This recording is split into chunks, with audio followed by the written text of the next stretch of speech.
नमस्कार दोस्तों, लालटेन स्टडी में आपका स्वागत है। जैसा कि ये तीसरा वीडियो है Madhya Pradesh MPPSC paper first का 2025 के। अपन 40 प्रश्न लगा चुके हैं। अब 41 से 60 तक के आज अपन चेक करते हैं। तो जैसा कि मैं आपसे पहले ही बता चुका हूँ कि जो पी वाई क्यू होते हैं वो इतने इम्पोर्टेंट होते हैं कि हम संभावित प्रश्नों की ये गैस कर सकते हैं कि ये प्रश्न आ सकता है, या अगर ये प्रश्न आया है तो हमको क्या क्या पढ़ना चाहिए। मतलब कि मेरा ऐसा मानना है कि जो पी वाई क्यू होते हैं वो हमको आगे क्या पढ़ना चाहिए उसकी एक दिशा निर्देश या गाइड करते हैं कि हम भटके ना। जैसे आपने देखा हो कि घोड़े के आँखों के ऐसा लगा दिया जाता है कि वो इधर उधर ना जा पाए। तो सेम चीज़ मैं पी वाई क्यू को समझता हूँ कि हम ये तय कर पाएँ कि हमको पढ़ाई में क्या पढ़ना है और क्या छोड़ना है। दूसरा मैं आपको एक और चीज़ बताना चाहूँगा कि अप्रैल 2026 में जैसे कि एमपीपीएससी प्रीलिम्स होने की संभावना है। तो आप रणनीति बहुत अच्छी बना लें कि आप कितने दिन में जो प्रीलिम्स की 10 यूनिट हैं, सी सेट भी इम्पोर्टेंट है पर सी सेट पासिंग मार्क्स होता है, तो हम मोस्टली रणनीति पहले पेपर बनाते हैं। तो उसमें बना लें कि अप्रैल तक हम किस तरीके से क्या क्या पढ़ना चाहिए, कितना हमारा सिलेबस है, कितने पी वाई क्यू लगा लेना चाहिए, कितना सिलेबस। सिलेबस के बारे में एक बात और कहना चाहूँगा, सिलेबस किसी का ख़त्म नहीं होता है कि हम लोग भी इतने दिनों से पढ़ते आए हैं, आज भी अगर हमसे कोई पूछे तो हमने कि सिलेबस पूरा नहीं किया है, कुछ ना कुछ छूटता है। तो मैं आपको एक सलाह ये दूंगा कि आप स्टार्टिंग से ही क्वेश्चन लगाते रहें। उससे क्या होगा, एक तो आपकी प्रैक्टिस होगी, दूसरा ये होगा कि हमको पढ़ने के लिए एक निश्चित लाइन रास्ता मिलेगा। ठीक, और दूसरा आप रणनीति बहुत अच्छी बना पाएंगे तो उसका फ़ायदा ये होगा कि मैं एक आपको कहानी बताता हूँ कि जैसे दो लोगों को बोला गया कि आपको पेड़ काटना है। तो एक व्यक्ति होता है, दोनों को एक जैसी कुल्हाड़ियाँ दी जाती हैं। तो कुल्हाड़ियों की धार कमज़ोर जब होती है तो एक व्यक्ति बिना सोचे समझे पेड़ को काटने लगता है। दूसरा व्यक्ति क्या करता है, वो कुल्हाड़ी की धार को पहले घिसता है, मतलब धार मजबूत करता है, पैनी पैनी करता है, जिससे कि वो पेड़ आसानी से कटे। तो वो आधे समय तक धार मजबूत करने में लग जाता है, दूसरे व्यक्ति काटने में लग जाता है। बाद में जब वो उसकी धार इतनी अच्छी हो जाती है कुल्हाड़ी की कि वो बाद में भी आधे, मान लीजिए कि 45 मिनट पे का दिया गया, वो 15-20 मिनट तक वो धार घिसता रहा, बाद में फिर वो उससे पहले पेड़ काट लेता है।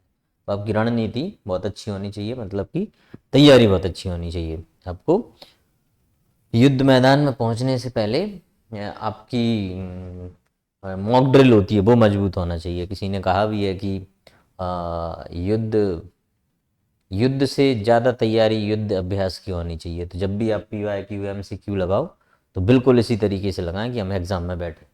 चलिए आज का प्रश्न, पहला प्रश्न लेते हैं। राष्ट्रीय ई गवर्नेंस योजना के तहत मिशन मोड परियोजनाओं का सार संग्रह क्या कहा जाता है।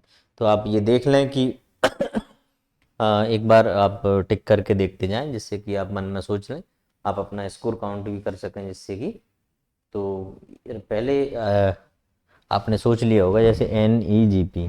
तो सबसे पहले तो ये है कि राष्ट्रीय ई गवर्नेंस योजना क्या है, आपको ये पता होना चाहिए, है ना।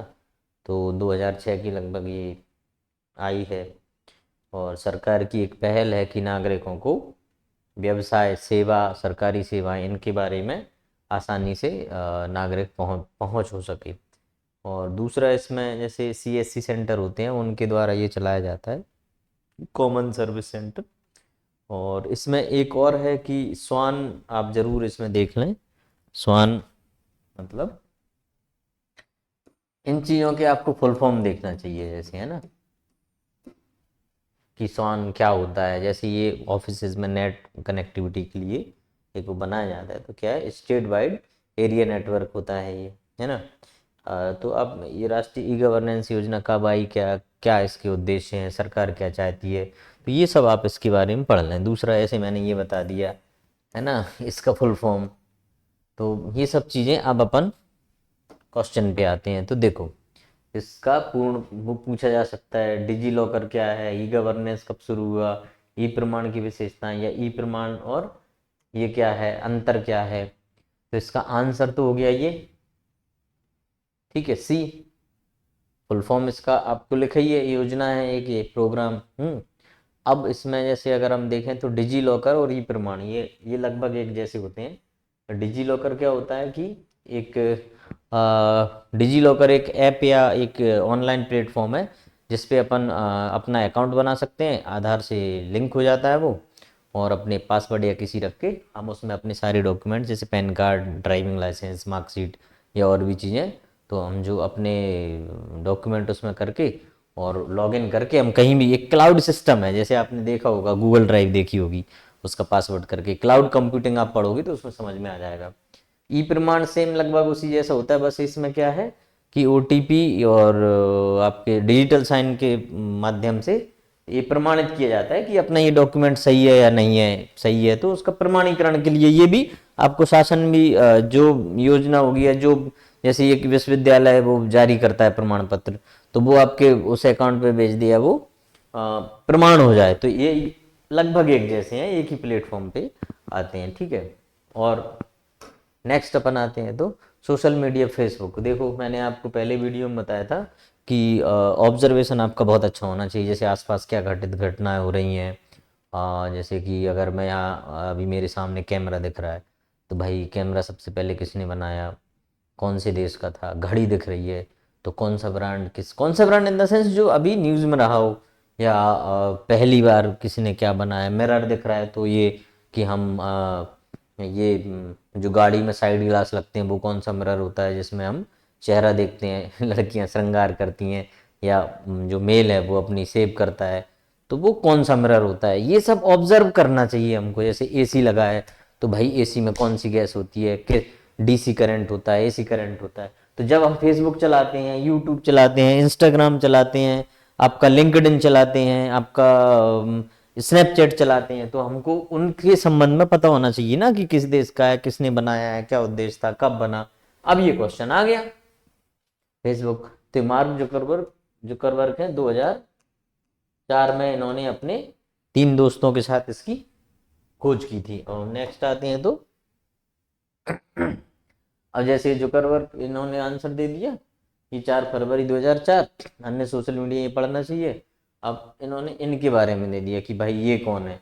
एलॉन मस्क स्पेस एक्स का है, बिल गेट्स माइक्रोसॉफ्ट, डोरसी आपका ट्विटर के खोज करता है। अच्छा, इसके साथ भी सह संस्थापक मिलेंगे आपको। और इन्होंने जो ट्विटर की खोज की है, अब जो एक्स हो गया है, एक्स मतलब ट्विटर वाला एक्स, ई एक्स वाला एक्स नहीं है जो, इसके इसके सहयोगी भी मिलेंगे आपको। तो इनके बारे में भी आपको बस नाम ऐसे पढ़ लेना है कि ए बी सी में पता चला कि बी में दे दिया, एक सी में दे दिया, एक डी में दे दिया, डी में दे दिया उपरयुक्त सभी, और इनमें एक एक नाम दे दिए। समझ रहे हो? तो इसके लिए अपन थोड़ा सा पढ़ सकते हैं, ये रिपीटेड क्वेश्चन है, पहले आ चुका है। नेक्स्ट है आपका गार्टनर के ई गवर्नेंस के विकास मॉडल के 4 चरणों का सही क्रम लिखिए। तो पर्टिकुलर व्यक्ति ने बताया है 4 चरण कौन कौन से होते हैं, तो इन्होंने आंसर इसका बताया ए। इसको आप देख लें, ये मेरा सब्जेक्ट नहीं है, स्पेशल जो फैकल्टी होगी तो इसके बारे में और डिटेल बताएंगे। नेक्स्ट है पद्म विभूषण पुरस्कार 2024 में प्राप्तकर्ता नहीं है। तो जैसे कि मैं आपको बोलता रहता हूँ कि प्राप्तकर्ता नहीं है, हमको ये देखना है। कई बार क्या होता है कि हमको लगा कि ये है, इसी को लगा कि हम आगे बढ़ गए, 3 हमने पढ़े ही नहीं। तो हमको क्या करना है, प्रश्न पूरा पढ़ना है, तसल्ली से पढ़ना, पर्याप्त समय रहता है। नहीं है पूछा है तो इनको मिला है, ये कला के क्षेत्र में होंगे, ठीक है। ये देख लेते हैं, तो ये देखो इनका ए आर रहमान है, तो ए आर रहमान को नहीं मिला है पद्म भूषण। ए आर रहमान को ऑस्कर अवार्ड मिला है सिंगिंग के लिए, लेकिन बताओ पद्म भूषण नहीं मिला है, विभूषण सॉरी, है ना। इनको जैसे मिला है तो ए बी सी है। और पद्म पुरस्कार की श्रेणी में कौन कौन से आते हैं, पद्मश्री और ये भारत रत्न, ये हाईएस्ट होता है। तो ये कई बार वो पूछता है ना। अब जैसे ये चिरंजीवी, ये अभिनेता हैं, ये भी कला के क्षेत्र में भी आते हैं, और ये आंध्रा के होंगे। अच्छा, इनका एक और चीज बता रहा हूं मैं, इनके प्रदेश भी पता होना चाहिए हमको कि कौन किस प्रदेश का है ना। अब जैसे वेंकैया नायडू है तो ये क्या है, नेता है, मतलब इनको सार्वजनिक क्षेत्र में मिला है, और ये कहाँ के, आंध्रा के होंगे। ठीक, ए आर रहमान सिंगर है, इनको नहीं मिला है पद्म विभूषण। ठीक, तो इस तरीके के आपको प्रश्न पढ़ना है। अब इसमें मैं एक चीज और ऐड ये करना चाहूंगा कि मध्य प्रदेश में अगर मध्य प्रदेश का कोई व्यक्ति है और इन चारों में से कोई सा भी उसको अवार्ड मिला है, वो व्यक्ति इंपोर्टेंट हो जाता है हमारे लिए। अगर उसका कुछ आता है तो किस शहर का रहने वाला है, किस फील्ड में उसको मिला है, उसको क्या करता है, वो कुछ इम्पोर्टेंट चीज है, तो वो सारी चीजें उसकी एक जीवनी सी हम बना लेते हैं। बहुत सारे लोगों को मिला है, जैसे एक वो भूरी बाई थी, पद्मश्री मिला था, वो प्रश्न आ गया था। मतलब ये कि इनमें से किसी को ही एमपी वाले को मिल गया तो अपने लिए इंपॉर्टेंट है। और करंट ईयर के हमको पता होना चाहिए, वही समसामयिकी वो पता होना चाहिए। ठीक, नेक्स्ट प्रश्न पे चलते हैं। भारतीय संविधान के किस अनुच्छेद में अनुसूचित जनजातियों के लिए राज्य की विधानसभा में सीटों के आरक्षण का प्रावधान है?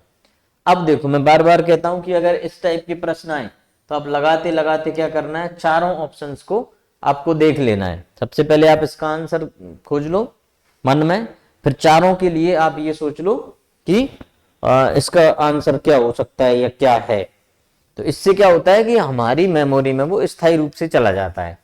और एक चीज और है कि अगर हम प्रैक्टिस सेट को एज ए पेपर की तरह लगाते हैं और हमारा गलत हो जाता है तो भी वो हमारी स्थायी मेमोरी में चला जाता है। तो इनको आप लगा लें और फिर सोच लें। अब आप एक एक आर्टिकल में सोच लें कि यार इसमें क्या है, इसमें क्या है।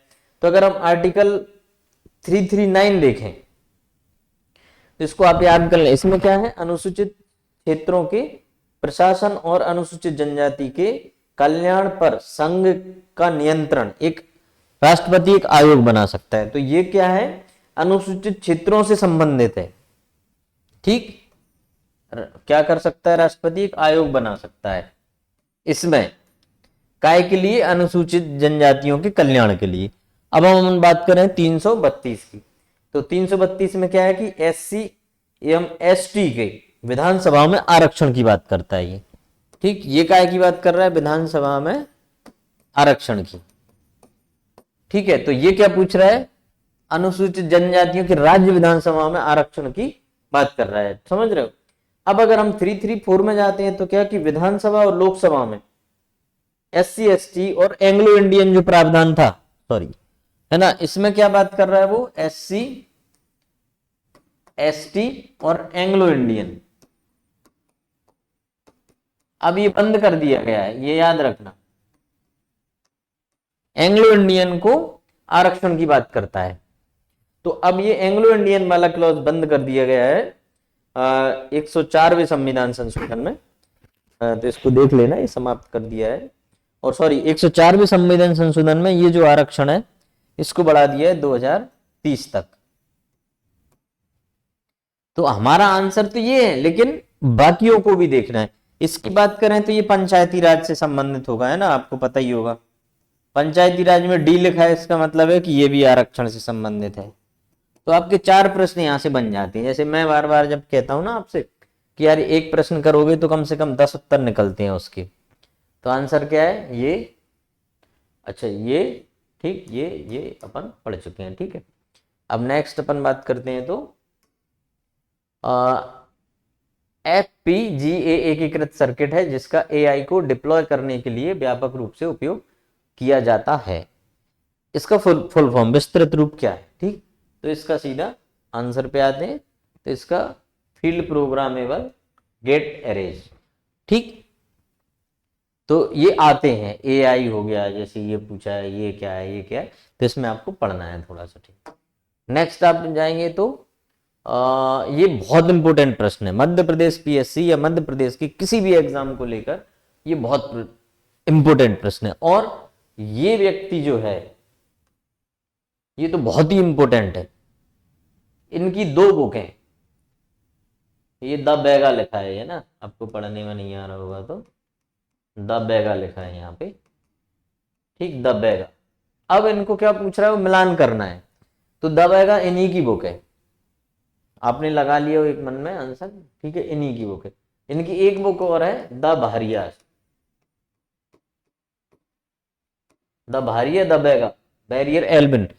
मध्य प्रदेश में ST में सबसे ज्यादा अब जब समाज शास्त्र अगर किसी का सब्जेक्ट हो तो उसमें एक अवलोकन होते हैं, सहभागिता अवलोकन और असहभागिता अवलोकन। तो द बैरियर एल्विन है, इन्होंने एक घोटुल प्रथा और होगी, इस पे बहुत ज्यादा रिसर्च की है। हालांकि एक ये बात अलग है कि बाद में घोटुल पे जांच करते करते इन्होंने भी 2 आदिवासी महिलाओं से इनका प्रेम हो गया था, तो प्रेम विवाह भी किया है। बाकी के इसके आंसर देखते हैं अपन। अब देखो इसमें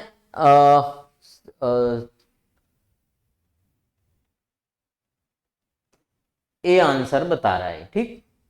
तो द ट्राइब्स एंड कास्ट की किसकी है, R B Russell and R B Hiralal की है, ठीक है।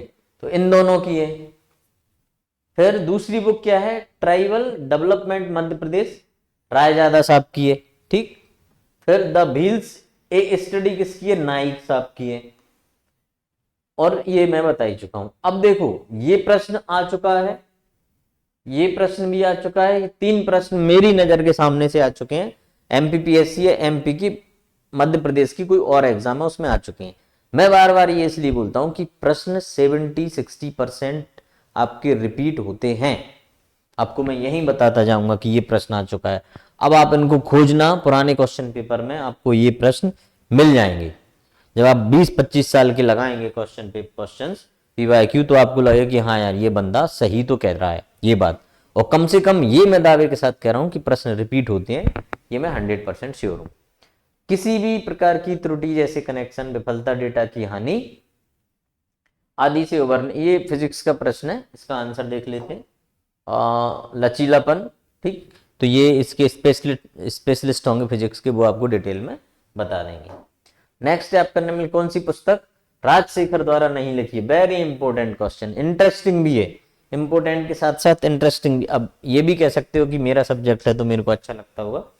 अब ये देखो आपको क्या देखना है, इसमें से कौन सी किताब उन्होंने नहीं लिखी है, ठीक। तो काव्य मीमांसा, कर्पूर मंजरी, प्रबंध चिंतामणि, विद्यशाल भंजिका, ठीक, ये लिखी हुई है। जैसे हम ये लिखी हुई है, ये तो मैंने इसका जो टीकाएं होती हैं वो भी पढ़ी हैं, वेरी इंटरेस्टिंग किताब है ये। इन दोनों में मैं भी थोड़ा सा कंफ्यूज हूं, पर ये उस पे राजा भोज पे लिखी हुई है, राजा भोज के आसपास के जो शासक हैं, और ये इन्हीं की किताब है। तो अपन आंसर पे जाते हैं, ठीक। तो काव्य मीमांसा, कर्पूर मंजरी और ये 3 लिखी हुई है, ये नहीं लिखी है, ठीक, इनका कहना है। फिर से प्रश्न पे आते हैं। देखो काव्य मीमांसा क्या है, इसके नाम में क्या है, काव्य मीमांसा। तो ये काव्य जो कवि, उसके संबंधित एक कवि शिक्षा है कि कैसे कविताएं लिखना चाहिए, क्या होना चाहिए, क्या नहीं होना चाहिए। जब कोई भी कवि है, कविताओं के बारे में पढ़ोगे तो रस, अलंकार, छंद, ये सब इनमें होने चाहिए, जैसे हम सब पढ़ते हैं। दूसरा अगर अपन ये भी देखें कि इसमें क्या काव्य शास्त्री बोल सकते हैं इसको, काव्य शास्त्री भी कहा गया। किसने लिखी है पुस्तक, यार ये एक तो गलत ये कर देते हैं कि इंसान को सम्मान नहीं देते हैं। ये भाई साहब कविराज नाम से जाने गए हैं, कविराज राजशेखर। कवियों की कोई इज्जत नहीं बची है दुनिया में, ये बहुत बड़े कवि हैं, कवि राजशेखर। मैं इनको कवि राजशेखर से संबोधित करना चाहूंगा। अब जैसे कर्पूर मंजरी, तो इसमें क्या होता है, कर्पूर मंजरी एक कुंतल देश की राजकुमारी है, और राजा चंद्रपाल जो है वो आपका इसका प्रतिहार राजाओं का एक वो है राजकुमार। इन दोनों के प्रेम प्रसंग के बारे में इन्होंने लिखा है। तो राज्य कौन सा है, कुंतल, ठीक, इनाम, और वो उनका प्रेम है, इसमें हास्य है। जहां प्रेम होगा वहां वियोग अवश्य होगा, मतलब विरह, ठीक है। प्रेम है वहां श्रृंगार भी होगा, ठीक है। प्रेम है वहां जन्नत भी होगी, सब होगा। तो ये एक्चुअल में प्रेम विवाह से संबंधित बुक लिखी गई है। इसकी टीका मैं बहुत बार मतलब बहुत बार तो नहीं पर पढ़ चुका हूं। अब अच्छा, कुंतल से एक बात याद आया कि मध्य प्रदेश में भी एक कुंतल देश करके हुआ है, मुरैना में, जो कुंतवाल करके, तो जहाँ ऐसा माना जाता है कि महाभारत काल में कर्ण का जन्म हुआ है, कुंतवार करके। ठीक है, अब अपन बात करते हैं कौन सी, प्रबंध चिंतामणि। तो ये मेरु तुंगाचार्य की है। ये किसकी है, मेरु तुंगाचार्य।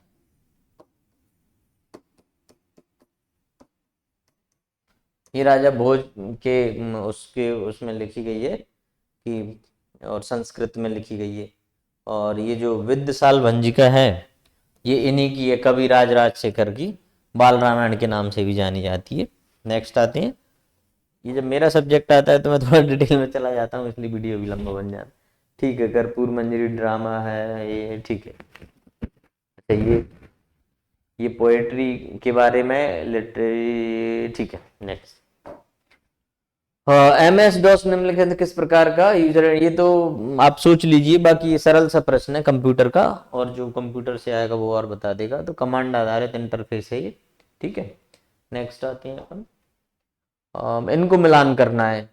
ये भी आप सोच लीजिए, सरल सा प्रश्न है, इंपोर्टेंट भी है। मैं ये बोलूं कि सरल सा, इसका मतलब ये नहीं कि वो इंपोर्टेंट नहीं है, तो ये सरल है पर इंपोर्टेंट है। ये सीमेंट, जितने भी उद्योग हैं आपके, कृषि, सीमेंट आधारित, ये आप सब पढ़ चुके होंगे, हर एक एमपी की जीके की बुक में दिया रहता है। जितने भी उद्योग हैं वो कहाँ कहाँ हैं, उनको आप जरूर, सेज तो पढ़ ही लें कम से कम। तो ये आपका मुरैना में बानमौर है, बानमौर, आपका भिंड मालनपुर है, सतना मैयर है, और दमोह में मतलब आपका नरसिंहगढ़। ठीक, एक नरसिंहगढ़ राजगढ़ में भी है, पर राजगढ़ में ये वाला नहीं है, नरसिंहगढ़ एक वो जिसको मालवा का कश्मीर कहते हैं वो है। ठीक है, तो ये प्रश्न नंबर हो गया अपना 51 पे, ठीक है, नरसिंहगढ़ ये। अब इसके आंसर पे देखते हैं, आंसर इसका ए हो जाएगा। ठीक, ऐसा ऐसा जो अपन ने बताया वही है। ठीक, नेक्स्ट, सिंगरौली जिले के महान एल्यूमिनियम प्लांट के संबंध में कौन से कथन सही है। आप एक बार लगा के देख लें कि कौन सा प्रश्न है, कौन सा इसका उत्तर हो सकता है। आपने संभवतः सोच लिया होगा या टिक कर लिया होगा।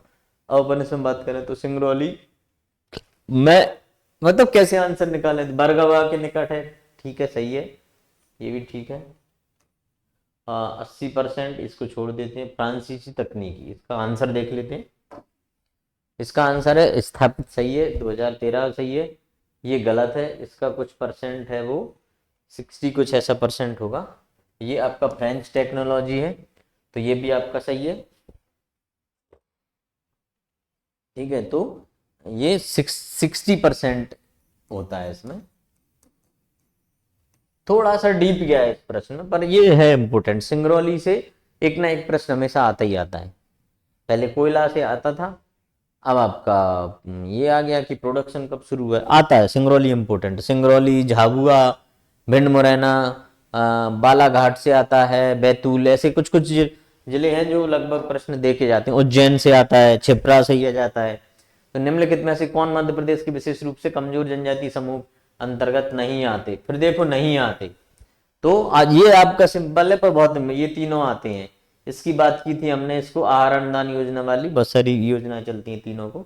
असुर, ये मध्य प्रदेश की में नहीं पाए जाते मुख्यतः। असुर ये झारखंड, बिहार और पश्चिम बंगाल में पाई जाती है। ये जनजाति कहाँ पाई जाती है, पश्चिम बंगाल, झारखंड, इनमें पाई जाती है।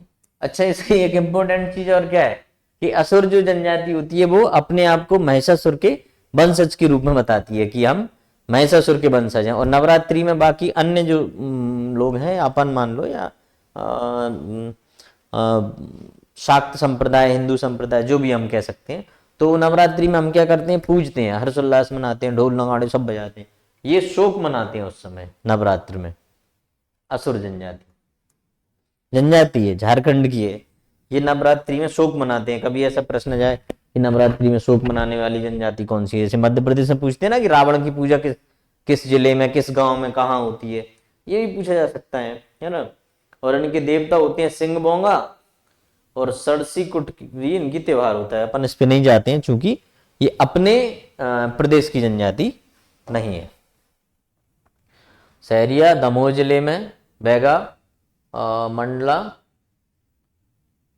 कोरबा जिले में। ये देखो, इसमें मैं आपको बता दूं, इम्पोर्टेंट, हमारी टेक्नीशियन टीम थोड़ा सा, तो ये कहाँ से, जो राजस्थान से लगा हुआ बेल्ट है, सहरिया जनजाति वहां होती है। राजस्थान से लगा हुआ मतलब क्या होगा? श्योपुर, बहुत इंपोर्टेंट है ये, ठीक। ग्वालियर, ठीक। शिवपुरी, गुना, अशोकनगर, ये इसके मुख्य जिले हैं, ठीक है।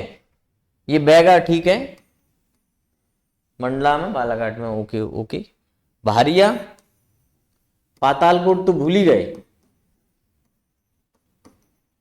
पातालकोट कहाँ है? छिंदवाड़ा, मध्य प्रदेश में फेमस क्या है ये? छिंदवाड़ा।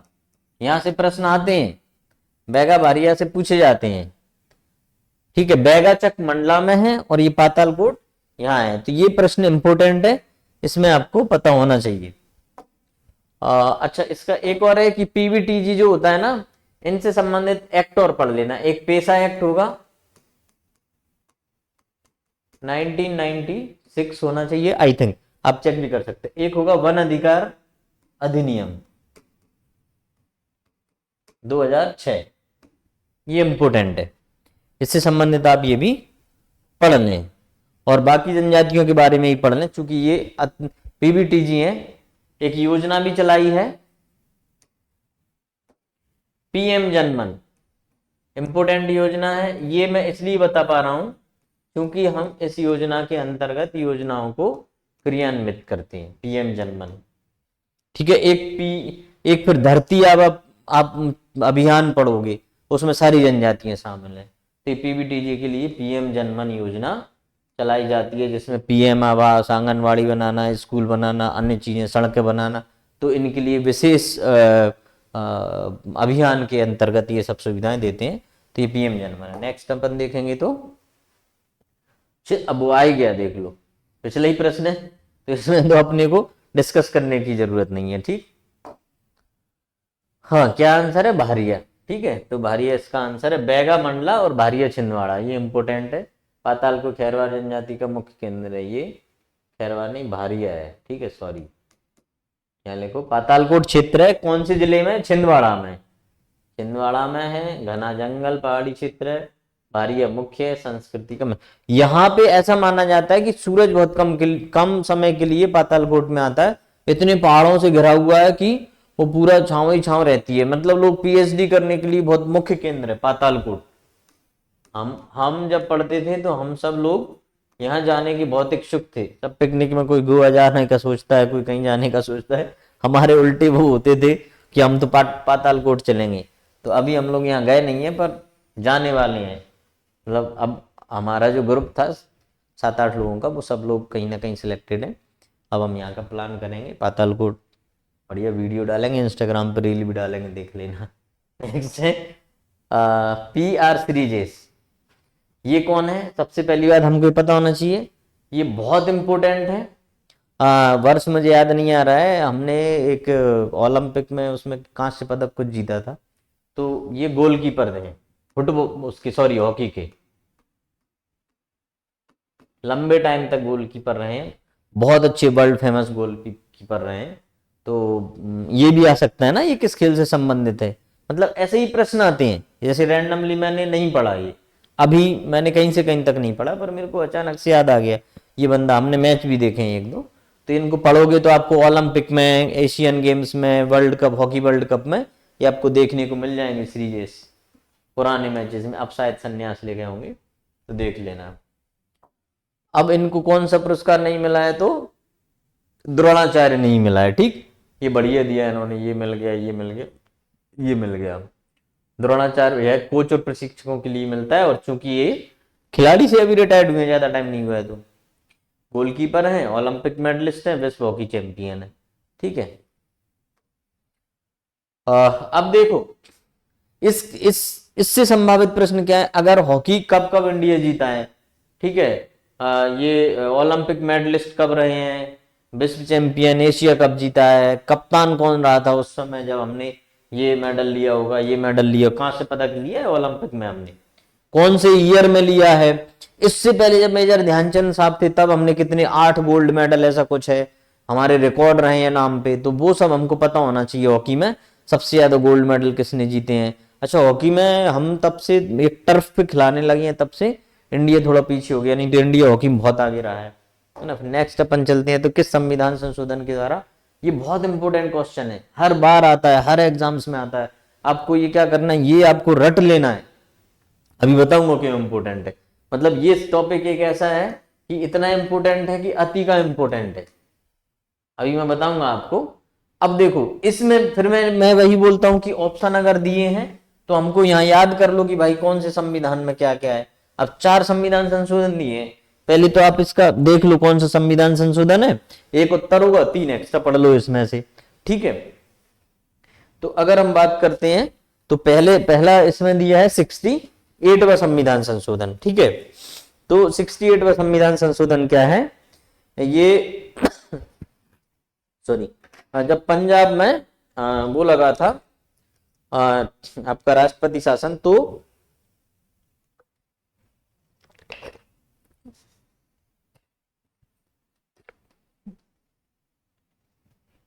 आर्टिकल 356(4) के तहत 3 वर्ष, आर्टिकल 356(4) के तहत राष्ट्रपति शासन लगता है, 3 वर्ष मैक्सिमम अवधि थी।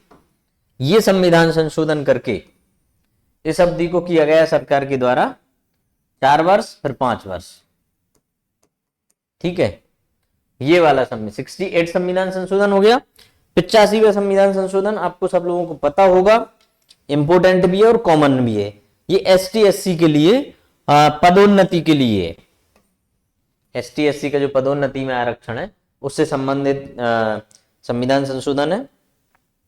आर्टिकल 16(4), ये आपके अनुच्छेद, यहां लिख देता हूं यार, अनुच्छेद 16(4)(a) इसको संशोधित करता है, ठीक है। तो ये भी इंपोर्टेंट है, इसको भी आप पढ़ लें। 86वां जो है, अब अगला है अपना 86वां संविधान संशोधन। तो 86वां संविधान संशोधन क्या है, जो हम पढ़ रहे हैं वही है, मतलब कि जो प्रश्न है। अब मैं बोलता हूं कि ये क्यों इंपोर्टेंट है, तो ये इसलिए इंपोर्टेंट है,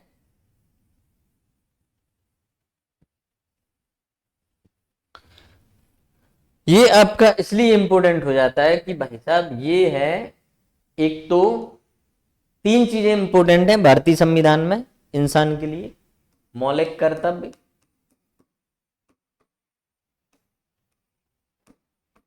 ठीक है, डीपीएसपी नीति निर्देशक तत्व, और मौलिक कर्तव्य, ये मौलिक अधिकार ले लो, मौलिक अधिकार और मौलिक कर्तव्य।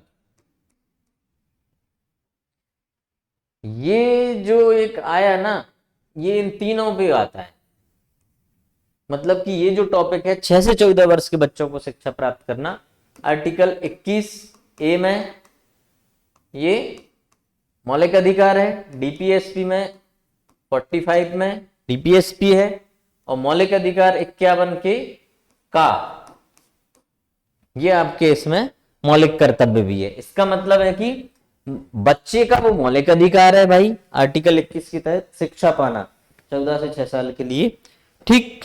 डीपीएसपी राज्य के लिए क्या है, राज्य का नीति निर्देशक तत्व है कि वो इन बच्चों को, इस साल के बच्चों को निःशुल्क शिक्षा उपलब्ध कराए, और पेरेंट्स के लिए मौलिक कर्तव्य है ना। तो ये इतनी सारी चीजें हैं इस आर्टिकल में, ठीक।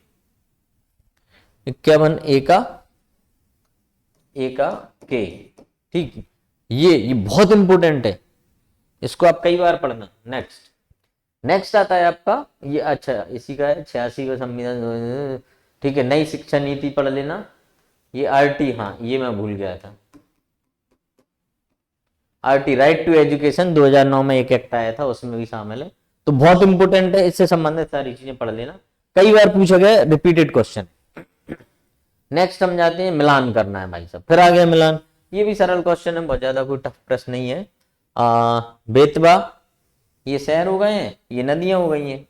बताता हूं मैं कि उज्जैन से रिलेटेड एक प्रश्न आता है, मतलब मैंने इतनी बार देखा है, मैं आपको बता रहा हूं कि मैंने 1992 से, यानी कि मैंने वो दौर भी देखा है जब गाना आया था एक बार तो कि ये किसने लिखा है किसने गाया है, तो वो एक अलग तरीका है कि वो क्यों पूछा था, वो मैं अगले वीडियो में कभी आपको बताऊंगा उसका डिटेल। तो ये है, मैंने 92 से पेपर लगाना शुरू किया है, पेपर देना शुरू नहीं किया है, पेपर लगाना शुरू किया है, ठीक है। और मैंने 7-8 प्रीलिम्स, या जो 7 मान लो 8 मान लो, वो प्रीलिम्स दिए, तो मेरे को बहुत ज़्यादा अच्छे से थोड़ा ये, और ये मैंने PYQ पढ़े बहुत है, मैंने सबसे ज़्यादा PYQ पढ़े हैं। उससे क्या होता है कि गैस कर लेते हैं, मैं 60% 70% पेपर गैस कर लेता हूँ कि यार ये आ सकता है, उसके लिए पर पढ़ना बहुत पड़ता है, ये भी बात सही है। और कई बार मैंने बोले भी हैं कि ये प्रश्न आ जाते हैं, कई बार वो एज इट इज़ प्रश्न आए भी हैं। तो अगर आप मेरे साथ जुड़े रहेंगे, कुछ नहीं करना है, आप जुड़े रहेंगे, जैसा मैं बता रहा हूँ बस वैसा पढ़ना है। मैं आपको प्रॉपर नोट्स नहीं दे सकता, मैं आपको प्रॉपर मटेरियल नहीं दे सकता बहुत ज़्यादा, पर मैं आपको ये बता सकता हूँ कि यार इतनी इतनी चीज़ें पढ़ लो और इतनी इतनी चीज़ें छोड़ दो, तो लगभग आप ये श्योर हो जाएं कि अगर आपने ऐसा कर लिया तो आपका सिलेक्शन प्रीलिम्स में तो हो जाएगा यार, 80 नंबर आपके आ जाएंगे, ठीक है। बेतवा है तो इसके किनारे क्या है, ओरछा। छिप्रा, सबसे पहले ऐसे ऐसे करना, छिप्रा भाई हमारा कुंभ लगता है, तो ये तो पता ही है सबको। एक तो 3 नंबर से मिलाओ, 2 नंबर का है, 3 में 2, 1 और 2, फिर आप मिलाएंगे आपको ये इसका उद्गम स्थल मुल्ताई है, तो ये भी आ जाओ साहब, 2 में 3 कहाँ है, तो 2 में 3, 2 में 3 ये रहा, लगभग अपना आंसर निकल आया, ये उत्तर डी हो गया आपका, ठीक, ये आपका मिलान है, ठीक है। अब मध्य प्रदेश की जलवायु के संबंध में कौन सा कथन सही है, ये आप लगा लीजिए, ये प्रश्न भी रिपीट है, ये रिपीटेड प्रश्न से मिलके एक प्रश्न बनाया गया है। तो आप देखो, अब इसमें आपने देख लिया, अपने अपन इसके उत्तर की ओर जाते हैं। वीडियो मेरा बहुत थोड़ा सा लंबा हो जाता है, मैं चाहता हूँ बहुत शॉर्ट करना, पर क्या करें, बहुत ज़्यादा शॉर्ट करेंगे तो बहुत सारी चीज़ें छूट जाएंगी। अगर आप जैसे आधे घंटे देख रहे हो, 20 मिनट देख रहे हो, 10-15 मिनट और देख लो, ये मेरा दावा है कि आपको मैं फिजूल की बातें नहीं करूँगा, काम की बातें करूँगा। आप मनन चिंतन करेंगे, 2-4 वर्ष के पेपर लगाएंगे, तो आपको समझ में आ जाएगा कि वास्तव में मैं काम की बात करता हूँ। उत्तर क्या है इसका, सी। सी में क्या दे रखा है, ये, इसका मतलब बी गलत है। शीतकाल में वायु की गति तीव्र होती है, अधिकांश वर्षा इससे 80-90% वर्षा होती है, 80 से 90 भी बोल दूं तो गलत नहीं है, ठीक है। मानसूनी वर्षा पर समुद्र से दूरी का प्रभाव पड़ता है, ये मानसून को हम कितना ही पढ़ते हैं ना, ये तो मेरे को समझाने की जरूरत नहीं है, अगर ये भी समझाने की जरूरत पड़े तो फिर आप PSC देने का कोई मतलब नहीं है। और ऊंचाई से संबंधित है, कभी भी हमने पढ़ा है कि जितनी हाइट होगी धीरे धीरे क्या होगा, उसका तापमान कम होता जाएगा, मतलब ठंड बढ़ती जाएगी। उसके कारण क्या क्या है, एक तो वायु जो होती है वो विरल होती जाएगी, विरल का मतलब है कि कण दूर दूर होते जाएंगे और बहुत ज्यादा ठंड को रख नहीं पाते हैं। दूसरा, जो पृथ्वी की अवशोषित ऊर्जा निकलती है वो धीरे धीरे जाके कम हो जाती है। तो 3-4 कारण होते हैं, ये ज्योग्राफी में भी है, फिजिक्स में ही पढ़ने को आएगा। तो ये आपका ऐसा है, इसमें से प्रश्न बनते हैं। इसको मध्य प्रदेश में वर्षा, मध्य प्रदेश में मानसून, पश्चिम से पूर्व की तरफ होता है, सूरज इधर से उधर होता है, कर्क रेखा मकर रेखा, इतनी भी चीजें ये प्रश्न पूछे जाते हैं, इनको आप याद रखना। 58 का उत्तर ये हो गया। मिलान प्रश्न, फिर मिलान करना है, आप कर लीजिए एक बार, कर लिया, अपन देखते हैं साहब, उत्तर देख लो। हिनौता सबको पता है, सिलेट सबको पता है, तांबा सबको पता है, ठीक है, बॉक्साइड ही हो जाएगा, ये हो जाएगा। देखते हैं, मैं गलत भी हो सकता हूँ, ऐसा नहीं है, पर मेमोरी मेमोरी टेस्ट है। उत्तर भाई सही मिलान ये तांबा भैया सिंगरौली जिले में है, हीरा हिनौता, हिनौता छिंदवाड़ा में कहाँ से पहुंचा दिया, हिनौता है स्लेट मंदसौर में है, सही बात है, ठीक है। और बॉक्साइड आपका शहडोल में है। प्रश्न की तरफ आते हैं, तो इस तरीके से आपको प्रश्न कंप्लीट मतलब देखना है। अब मैं बस ये बताना चाहूंगा आपको कि आप जब भी जब कभी भी ये लगाएं, PYQ लगाएं, है ना, क्या आप प्रैक्टिस सेट भी लगाएं, तो आपको यही करना है कि ये सोच के लगाएं कि मैं ये एग्जाम दे रहा हूं। उसका फायदा मैं बताता हूं, उसका फायदा ये है कि यार हमको वो याद हो जाता है, ठीक है। नेक्स्ट प्रश्न पे जाते हैं, एक जिला एक उत्पाद योजना। मैंने उस वीडियो में ही बोला था कि जैसे करंट अफेयर में है, या पिछले वीडियो में बोला है कि करंट अफेयर में एक जिला एक उत्पाद बहुत इंपॉर्टेंट है, पढ़ लेना, ये प्रश्न आते हैं। सबसे ज्यादा प्रोडक्शन लहसुन प्याज गांजा भांग अफीम चरस, जितनी चीजें हैं कृषि से संबंधित उनका भी आपको पता होना चाहिए। तो ये अपना अंतिम प्रश्न है। इसका लकड़ी के फर्नीचर, ये आप सब पढ़ लेना। यहीं तक क्या आज का वीडियो समाप्त करने की आज्ञा चाहता हूं। आज मैं जस्ट तो आ गया था। सभी को गुड इवनिंग। और मेरा यही प्रयास रहेगा, मेरा प्रयास रहेगा, तो आप भी प्रयास करें कि आप लोग भी सफल हों एग्जाम में। इसी के साथ बहुत बहुत शुभकामनाओं के साथ अगले वीडियो के साथ में कल मिलते हैं। 60 तक हो गए हैं, 61 से 80 तक के क्वेश्चंस फिर लगाएंगे। और आप जरूर अच्छे से पढ़ें, अभी बहुत टाइम है, रणनीति आपकी बहुत अच्छी बना लें। इसी के साथ बहुत बहुत धन्यवाद, आपको बहुत बहुत शुभकामनाएं।